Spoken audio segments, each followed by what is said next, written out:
Good morning, it's Christopher Taylor with Sovereign Harmony. Thanks for joining me here up on the hill. Sunday, June 15th. We're going to do the astrology of June 15th to the 21st. Take it through this week. There's several things going on this week. If you listened last week, I was postponing this talk about Jupiter squaring the Saturn-Neptune conjunction for this week because it's more exact, so we're going to talk about that. But a few other things to talk about as well. So you can see here, in the midst of another June gloom morning, it's a little after 7 a.m. in San Diego County, and like most mornings in June this time of year, it's pretty foggy. It'll break up in a few hours, but right now we're stuck in the fog.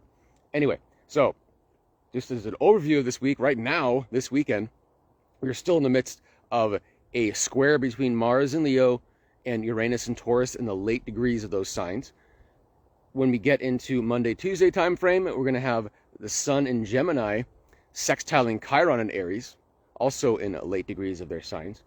And amidst all of that, we have exact today is a Jupiter square to Saturn, Jupiter from Cancer, Saturn in Aries, and then Jupiter will have the exact square to Neptune in Aries on Thursday. Okay, we also have Mars entering Virgo on Tuesday, so early Tuesday morning. So it's in the late degrees of Leo right now, squaring Uranus and Taurus, and then it's going to finish up in Leo, enter Virgo. Then at the end of the week, on Friday night, West Coast time, will be the summer solstice. So that's when the sun enters Cancer. Okay, happens every year. I'll touch a little bit on it. But anyway, to start with where we're at now. So this Mars square Uranus, this is the waxing square. We have to go all the way back to July of 2024. That's when Mars conjuncted Uranus and Taurus. So they were together. That's the initiation phase. That's what sets the precedent for the energy of the cycle. Okay, and then Mars, remember, it went retrograde. It entered Leo, retrograded into Cancer, and then it moved back into Leo. So it entered Leo originally back in November. Okay, so it's been in Leo for a while. It's going to be finished with Leo when it enters Virgo on Tuesday morning, finally. Okay, but there's been a lot that's been going on since then. And because of that retrograde, it delayed the waxing square coming off of that initial conjunction back in July of 2024. And what happened this weekend, Friday night specifically, there was politically motivated assassination success and failure, kind of both, a couple lawmakers in the state of Minnesota. And it's astrologically significant because what set the precedent, the conjunction between Mars and Uranus in Taurus back in July of 24, was literally the Butler, Pennsylvania earshot, a politically motivated attempted assassination. Okay, and so that precedent was set there, and then here we come into this weekend with Mars squaring Uranus for the waxing square, and it's the escalation of that precedent. Okay, so we're not going to get into the politics of it, just the objectivity of the idea that there was a politically motivated assassination attempt at the start of the cycle, which set the precedent, and then as we're at the waxing square, the escalation of that, we see the similar kind of thing happening again. Okay, and there's also the protests / riots going on this weekend as well. Okay, so very, very Mars-Uranus energy. On a personal level, Mars and Leo, we've gone, with the retrograde that we had to go back into Cancer and then into Leo again. There's this sense of this urgency to express, self-expression wants to really come through. And in the late degrees of Leo now, with that square to Uranus and Taurus, it can be very easy if we're not conscious of it to project our outer circumstances or people in our outer circumstances as being these preventative mechanisms preventing us from full self-expression. So we may be feeling this kind of urgency combined with a feeling that we can't do anything about it. Okay, but what we're really being asked to do, if we're conscious of it, is to take control of that. That Uranus and Taurus is basically saying, we're the ones that have to shake this up. There's nothing outside of us preventing us from fully expressing. We're the ones that need to shake up our surroundings in order to fully express. Okay, and so if we're conscious of that, we can understand that we're the ones responsible and not projecting it to the outside. And again, when we're projecting things to the outside, that's where things like violence come in, right? Because it's just that anger toward the outside circumstances and outside people, and that's why we get things like assassination attempts and things like that, because it's a supposed way to satisfy this need that needs to be expressed, right? Okay, so but let's take more responsibility for that and be conscious of that on a personal level. We won't have to have that kind of external violence or anything like that. Okay, and this Mars Uranus square is going to break apart. It was exactly early this morning. It's going to start breaking apart over the next day or so. So by the time we get to the end of Monday, it's going to be pretty much phasing out, okay, in time for Mars to enter Virgo on Tuesday morning. But as that's happening, the Sun in Gemini will sextile Chiron in Aries Monday and Tuesday. That'll be early Tuesday morning, within a few hours of when Mars enters Virgo, actually. So this is interesting because, again, if we are conscious of our responsibility for our own self-expression and changing our surroundings to allow it to happen, take that responsibility, this Sun in Gemini sextiling Chiron is this opportunity to really, again, say, yeah, it's on me. That Chiron in Aries is saying, like, oh, it's painful to think that my circumstances are a result of my decisions, right? But maybe they were. And that Sun in Gemini is saying, yeah, well, that's okay, because we can do this, we can do this, we can do that. And so it's opening up options. It says, now that once we take the responsibility, the options open up for us to do something about it. And then there's more of a sense of accountability and in taking the reins, essentially, okay, and pushing through those wounds and say, oh, why did I do that to myself, right? Because sometimes we don't want to face that. We don't want to say, oh, I'm the one that created my own prison here, right? And I'm the only one that can take the walls down, okay? But that's what this kind of energy is this kind of healing through this idea that we've been held back, but maybe what have we done to hold ourselves back? And then forgiving ourselves for that, and then taking our opportunities that come here in the early part of the week. Then as Mars enters Virgo on Tuesday morning, there's a definite shift in terms of our energy expression, okay? So it's been, entered Leo again originally in November, back into Cancer, entered Leo again. So there's really been this sense of like delay, this sense of, frustration, really. And with Mars entering Virgo, there's a focus now, a focus on the details, a focus on the practicality, okay? So whatever options we've had to choose from, especially with Jupiter and Gemini for the last year, and remember Jupiter just entered Cancer here last week, there's a real sense of focusing our energy, focusing our emotions, and just getting the job done, okay? So what can we do with what we have? What steps can we take?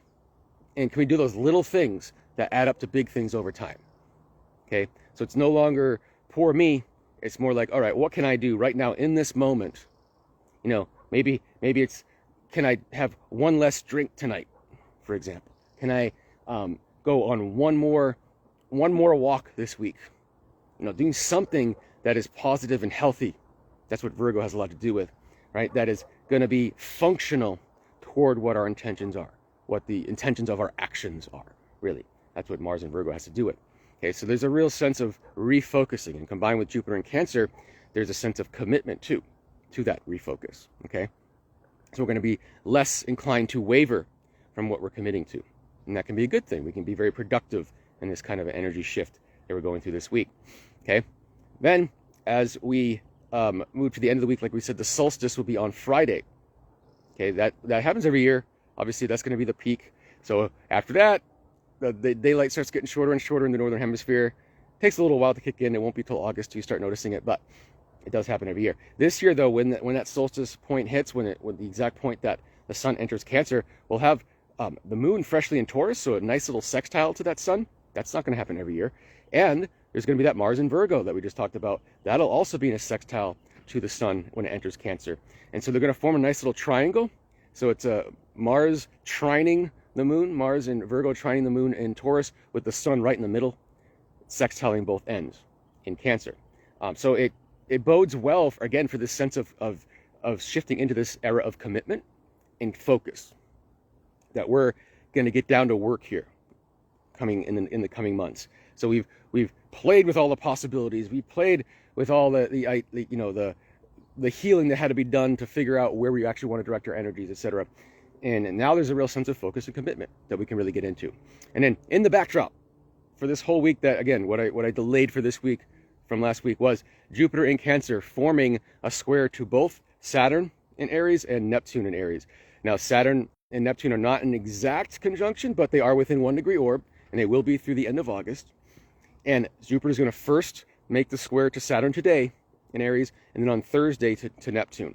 But you can take the whole thing in totality and really see it as one big transition. The Saturn-Neptune conjunction in itself, that is what my webinar is all about. Go check that out, Christopher Taylor - Sovereign Harmony on YouTube if you haven't already. Look at the Saturn-Neptune conjunction. Very important for societal shifts that we're in right now. Okay, that exact conjunction will be at 0 degrees Aries in February. Huge ramifications because this has to do with societal evolution. If you look at the last couple of Saturn-Neptune conjunctions in 1952 and then 1989, you'll see that they were big transitions, and I go over all that in the webinar. Okay, and so we're entering this big transition. This is a huge transition from outer authority to inner authority. So very, very big switch. Okay, and it has a lot to do with technological advancements and communication, etc., and where we get our information, how we process information, and all that. I go over all that in the webinar, so do check that out. But what really the main theme here on a personal level with Jupiter in Cancer is enhancing our awareness of our conditioning, our childhood conditioning, our cultural conditioning, anything that has shaped our ego in this life. Okay, and it's an awareness of that so that we can grow through it, grow out of it. Because Saturn, Neptune, and Aries, that's basically saying, hey, you contracted for something when you came in here. Yeah, you played around, you got conditioned, and part of that conditioning was by choice so you could break out of it. But here we are. Like, this is the crunch time. This is the point in societal evolution on a personal level that we each have a certain contract that we came here to fulfill. And so this Jupiter squaring this point here in the middle of June, this week, it's the peak of it is this week. And that's, again, getting into recognition to, that gap, if there is a gap, and how big the gap is between what our contract is for and what we've been conditioned for. Because it's our job, it's our responsibility to get to that contract regardless of any level of conditioning that we chose to cover ourselves with, pour over ourselves, make it more challenging than it has to be. And we're all different souls with different intentions, and some of us are crazier than others, right? So some of us choose to be in situations that force us to really have to move mountains in order to align with our contracts. And others, maybe we choose people in our lives that'll support us toward that, or at least at certain times, right? We might go through periods of time, we would do it on our own, we're trying to figure it out, but then we have scheduled meetings that then push us toward our contract, right? So a little more higher level esoteric view of it. But that's the energy, okay, this week especially, is transitioning into this idea that we have a contract to fulfill. And being very aware that, yes, our conditioning might be against that, or supporting that, or in some degrees supporting or against that. And it's our job to figure out that difference, and then to expand and grow beyond our conditioning, and to use whatever part of our conditioning we can to fulfill our contract.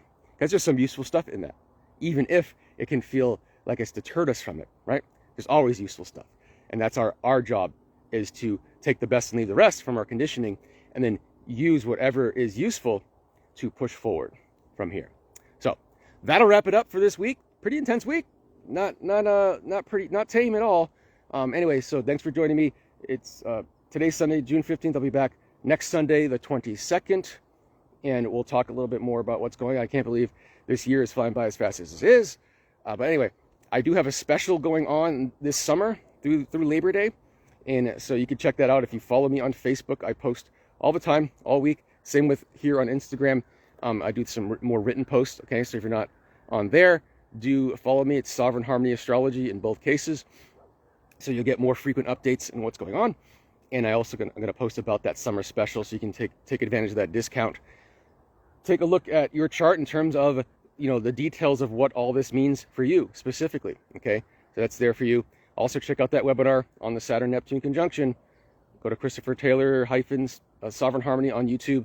It's there. It's long. Break it up into pieces. I put a playlist together in 5 pieces, so you can do it 5 pieces at a time if you want. That'll be helpful for you.